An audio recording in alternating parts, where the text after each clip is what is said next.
Assalamualaikum warahmatullahi wabarakatuh. Dalam kesempatan kali ini, kami akan mempresentasikan mengenai analisis kasus pembunuhan pedagang semangka di Kramat Jati, Jakarta Timur berdasarkan teori dalam kriminologi.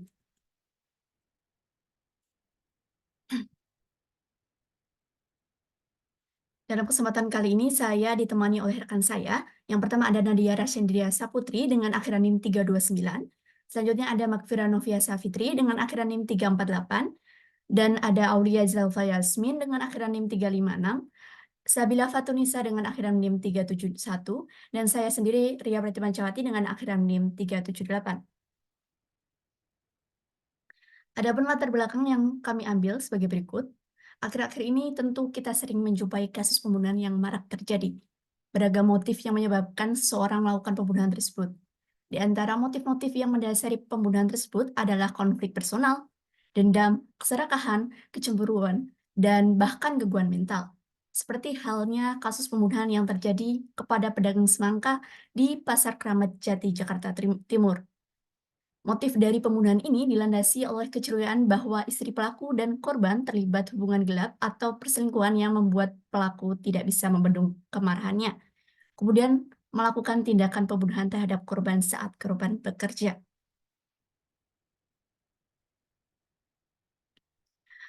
Kemudian di sini kami mengambil 3 rumusan masalah. Rumusan masalah pertama, yakni bagaimana pandangan teori kriminologi terhadap kasus pembunuhan pedagang semangka di Kramat Jati. Rumusan masalah kedua, bagaimana upaya penegakan hukum dalam mencegah dan menangani kasus pembunuhan tersebut. Rumusan masalah ketiga, bagaimana peran media dalam membentuk persepsi publik serta respon masyarakat terhadap kasus pembunuhan tersebut. Pembahasan pertama mengenai pandangan teori kriminologi terhadap kasus pembunuhan pedagang semangka di Kramat Jati akan dijelaskan oleh rekan saya. Pandangan teori kriminologi terhadap kasus pembunuhan pedagang semangka di Kramat Jati. Kasus pembunuhan pedagang semangka di Kramat Jati, Jakarta Timur yang dilakukan oleh Dedi yang berusia 28 tahun terhadap Utomo yang berusia 33 tahun, tepatnya pada tanggal 7 Januari 2024. Dapat dianalisis menggunakan beberapa teori kriminologi. Berikut adalah beberapa pandangan teori yang relevan. Yang pertama ialah teori asosiatif diferensial. Pembunuhan ini dapat dilihat sebagai akibat dari perbedaan status sosial dan ekonomi antara korban dan pelaku. Dedi Jaya, pelaku diduga memiliki status sosial yang lebih rendah daripada korban Utomo yang memiliki kepentingan ekonomi yang lebih baik. Perbedaan status ini dapat memengaruhi perilaku pelaku dan korban sehingga terjadi konflik yang berujung pada kekerasan.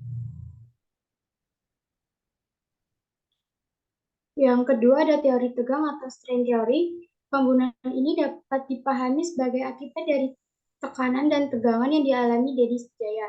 Perselingkuhan korban dengan istrinya mengakibatkan rasa dendam dan sakit hati pada Dedi Jaya, yang akhirnya berujung pada pembunuhan.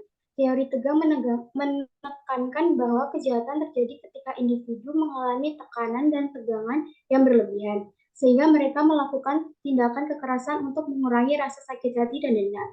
Dan yang terakhir ada teori kontrol sosial atau social control theory. Pembunuhan ini dapat dipahami sebagai akibat dari kegagalan kontrol sosial internal, baik internal maupun eksternal. Dedi Jaya, pelaku diduga memiliki motif asmara karena korban yaitu Utomo melakukan perselingkuhan dengan istrinya. Perselingkuhan ini mengakibatkan rasa dendam dan sakit hati pada Dedi Jaya, yang akhirnya berujung pada pembunuhan. Teori kontrol sosial menekankan bahwa kejahatan terjadi ketika individu tidak terikat dengan aturan sosial atau memiliki ikatan sosial yang lemah.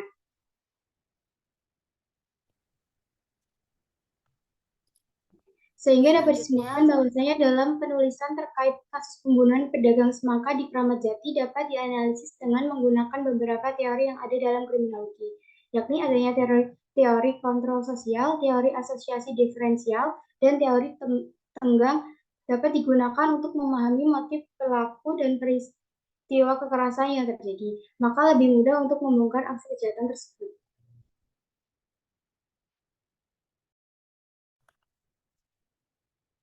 Selanjutnya, pembahasan kedua yaitu upaya penegakan hukum dalam mencegah dan menangani kasus pembunuhan pedagang semangka di Kramat Jati. Penegakan hukum dalam perspektif kriminologi merupakan proses penerapan hukum yang adil dan teratur yang dilakukan oleh aparatur hukum yang terlatih dan terkendali. Tujuan utama dari penegakan hukum dalam kriminologi adalah untuk melindungi kepentingan manusia dan mengurangi tingkah laku kejahatan. Penegakan hukum dalam kriminologi melibatkan dua upaya utama, yaitu upaya penal melalui penegakan hukum dan upaya non-penal melalui pendekatan kriminologi. Upaya penal melalui penegakan hukum melibatkan penerapan sanksi hukum sesuai dengan aturan hukum yang berlaku. Upaya ini bertujuan untuk melindungi kepentingan manusia dan mengurangi kejahatan yang berpengaruh terhadap individu dan masyarakat. Upaya penal melalui penegakan hukum mencakup proses pidana di mana pihak penegak hukum mengaplikasikan hukum untuk mengatur tindakan yang dilarang oleh undang-undang. Lalu, upaya non-penal melalui pendekatan kriminologi meliputi upaya pencegahan dan penanggulangan di luar proses pidana. Ini dapat dilakukan oleh siapa saja termasuk penegak hukum, pemerintah, swasta, dan masyarakat. Upaya ini bertujuan untuk mengurangi kesempatan kejahatan dan membantu masyarakat dalam mengurangi tingkah laku kejahatan. Next.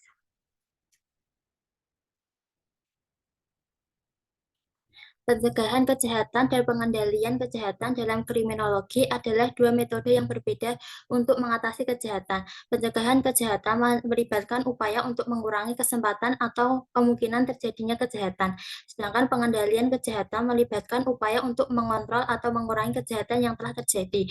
Dalam kasus ini, pencegahan kejahatan dapat dilakukan melalui program pendidikan yang membantu masyarakat memahami dan menganggap kejahatan sebagai hal yang tidak diinginkan. Sementara pengendalian kejahatan dapat dilakukan melalui penggunaan hukum seperti penjara atau pembuangan dari masyarakat untuk membantu mengurangi dampak negatif dari kejahatan yang telah terjadi sehingga korban dari masyarakat dan masyarakat lebih aman dan terlindungi.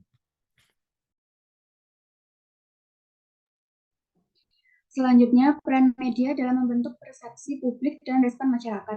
Media massa memiliki kemampuan dan motivasi untuk membentuk opini publik agar dapat memproyeksikan gambaran yang ideal.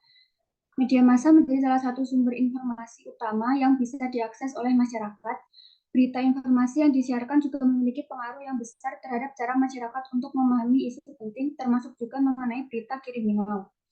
Berita kriminal merupakan berita mengenai segala peristiwa, kejadian, dan perbuatan yang melanggar hukum, misalnya pembunuhan, pemerkosaan, pencurian, dan lain-lain. Kategori berita yang sering ditayangkan oleh media biasanya adalah berita mengenai kasus pembunuhan.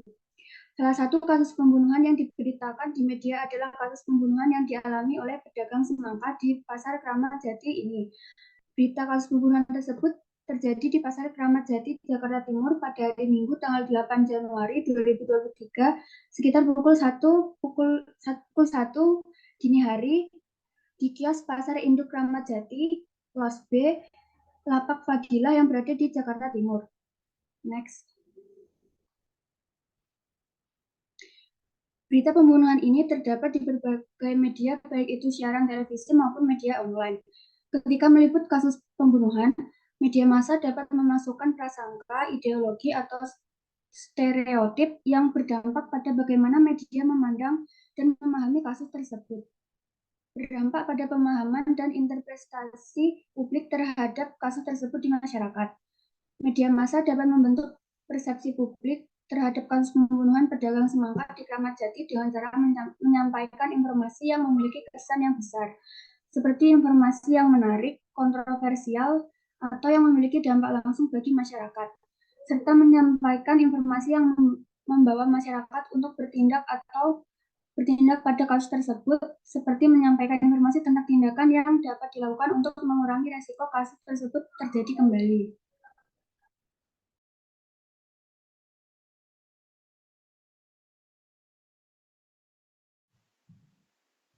Terakhir, yaitu kesimpulan dari pemaparan yang telah kami sampaikan adalah kasus pembunuhan pedagang semangka di Pasar Kramat Jati, Jakarta Timur mencerminkan kompleksitas faktor pendorong seperti sakit hati, gangguan psikologis, dan perkembangan teknologi.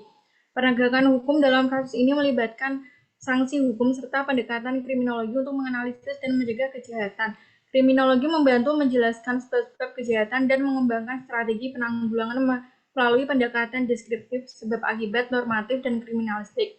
Media massa, terutama televisi, berperan penting dalam membentuk persepsi dan respon masyarakat terhadap isu kriminal, termasuk pembunuhan dengan menyajikan berita dan analisis kritis yang dapat mempengaruhi pemahaman masyarakat tentang kejahatan, keamanan, dan realitas sosial.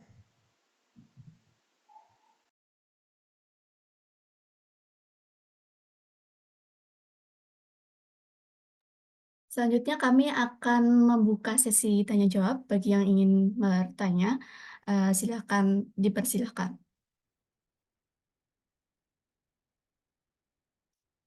Dari Fanya. Baik, sebelumnya perkenalkan saya Fanya Safa Kamila dengan akhiran NIM 337. Saya mewakili kelompok 4, ingin mengajukan pertanyaan. Dari hasil pemaparan kelompok kalian terkait analisis kasus pembunuhan tersebut, dapat dijelaskan tidak faktor apa saja atau motivasi apa yang mendorong pelaku sehingga memicu terjadinya pembunuhan pada pedagang semangka tersebut? Selanjutnya bisa Firjatullah. Baik, terima kasih. Izin memperkenalkan diri, saya Firjatullah Davanur Rahman dari kelompok 2 dengan NIM 811422339. Tadi teman-teman menyebut teori asosiasi diferensial. Bagaimana perbedaan status sosial dan ekonomi dapat mempengaruhi tindakan pelaku? Terima kasih. Baik, terima kasih atas pertanyaannya. Pertanyaan tersebut akan dijawab oleh rekan saya, Saudara Aulia dan Saudara Sabila. Dipersilakan. Baik, terima kasih. Kami dari kelompok 6 akan mencoba menjawab pertanyaan dari Fanya dari kelompok 4, yaitu mengenai faktor apa saja atau motivasi apa yang mendorong pelaku sehingga memicu terjadinya pembunuhan terhadap pedagang semangka tersebut. Dapat dijelaskan bahwa faktor-faktor atau motivasi yang mendorong pelaku sehingga memicu terjadinya pembunuhan pada pedagang tersebut meliputi yaitu pertama, sakit hati, yaitu pelaku Dede Jaya merasa sakit hati kepada korban Sutomo yang diduga terlibat dalam hubungan perselingkuhan dengan istrinya. Ketidakbertanggungjawaban korban untuk menepati janjinya untuk menikahi istri dari pelaku memicu rasa sakit hati yang mendalam pada pelaku, yang kemudian melakukan penganiayaan yang berujung pada kematian terhadap korban. Yang kedua yaitu gangguan psikologis. Kondisi psikologis pelaku turut berperan dalam tindakan kriminal ini. Respon terhadap tekanan, frustasi, dan ketegangan yang dirasakan pelaku akibat kondisi hidup yang tidak membaik dapat mendorong tindakan kriminal.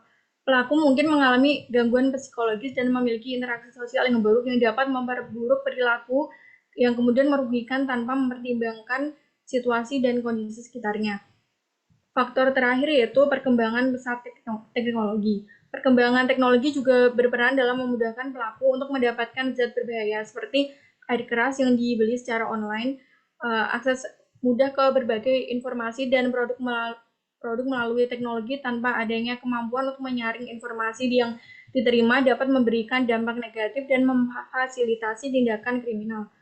Faktor-faktor ini menunjukkan bahwa tindakan pelaku dipengaruhi oleh kombinasi dari kondisi emosional, psikologis, serta kemudahan akses teknologi yang ada. Apakah menjawab Fanya? Baik, cukup. Terima kasih, Aulia. Selanjutnya saya akan menjawab pertanyaan dari Firjatullah. Jadi dalam konteks teori asosiasi diferensial, perbedaan status sosial dan ekonomi ini dapat menciptakan rasa ketidakadilan atau ketidakpuasan yang dapat memotivasi individu untuk melakukan kejahatan sebagai bentuk protes atau untuk memperbaiki situasi. Jadi pelaku mungkin belajar dari lingkungannya bahwa kejahatan adalah cara yang efektif untuk mengatasi atau merespon kesenjangan ini. Dengan demikian, dalam konteks teori asosiasi diferensial, status sosial dan ekonomi mempengaruhi siapa yang berinteraksi dengan pelaku dan apa yang dipelajari dari interaksi tersebut. Apakah cukup menjawab? Sudah, terima kasih. Baik, itu yang dapat kami sampaikan. Kurang lebihnya kami mohon maaf. Wassalamualaikum warahmatullahi wabarakatuh. Waalaikumsalam warahmatullahi wabarakatuh.